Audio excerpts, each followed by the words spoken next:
কারো ঘর বাড়ি ভাঙিয়ে না, হারাম হারাম আলাইকুম ইয়া আখওয়ান। কেন ভাঙবেন কারো ঘর বাড়ি? হ্যাঁ, আমরা দেখছি 4 তলা থেকে কিভাবে মানুষকে ভিডিও দেখছি ভাই, এই যে এখন ফেসবুক চালু হয়েছে, মানে এই সবাই দেখছে, মানে কারো সহ্য করার মতো না। এগুলো বিচার হবে ইনশাল্লাহ। কি বলেন ভাই, বিচার হবে না? এরকম হয় নাকি? বিচার হয়। আপনি করবেন, আপনার নাতি করবেন, নাহলে আপনার পতি করবেন, নাহলে খন্তি করবেন, নাহলে কিয়ামতে হবে। বিচার তো হবে ইনশাআল্লাহ, প্রত্যেকে তার কর্মফল বহন করবে। আপনি এখন কোনো ভুল করবেন না, তাহলে আপনি আপনার কর্মফল বহন করবেন।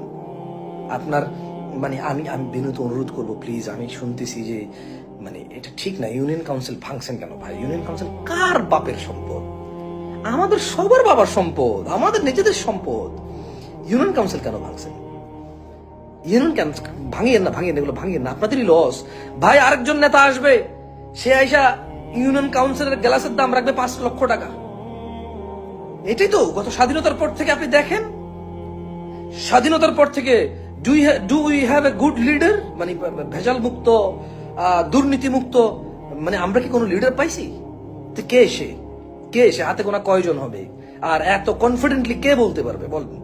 সো আপনি আজকে যে গ্লাস ভাঙতেছেন, এই গ্লাসের জন্য আপনি রেডি থাকেন 5 লক্ষ টাকা পে করার জন্য। আজকে আপনি যে চেয়ার ভাঙিয়ে ফেলছেন, এই চেয়ারের জন্য 2 কোটি টাকা রেডি রাখেন আপনি। সেগুলো ভাঙিয়েন না প্লিজ ভাই, ভাঙিয়েন না। থানা কেন ভাঙবেন? পুলিশ যদি ফেক পুলিশ হয়, পুলিশ যদি অন্য দেশি হয়, এগুলো চেঞ্জ হবে ইনশাআল্লাহ। আপনি থানা কেন ভাঙবেন? এই থানার চেয়ার জন্য পরে আপনার 5 কোটি টাকা পে করতে হবে। এক একটা চেয়ার কিনবে 2 লাখ টাকা করে। আপনি কি মনে করেন এমন কেউ আসবে? মানে কোনো হাতেমতায় চলে আসবে যে 4,000 টাকা দিয়ে চেয়ার কিনে 4,000 টাকা উঠাবে? না, 4 লাখ টাকা উঠাবে।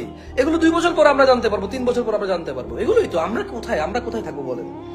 আমরা যখন জিনিস একেবারে চোখের সামনে আসে, কেউ তুলে ধরে, কারো জীবন চলে যায়, কারো প্রাণ চলে যায়, কারো ঘর সংসার ধ্বংস হয়ে নিঃশেষ হয়ে যায়, যখন কেউ কারো জীবনের বিনিময়ে আমরা কোনো সত্য ঘটনা জানতে পারি। So don't do that please, don't do that ভাই।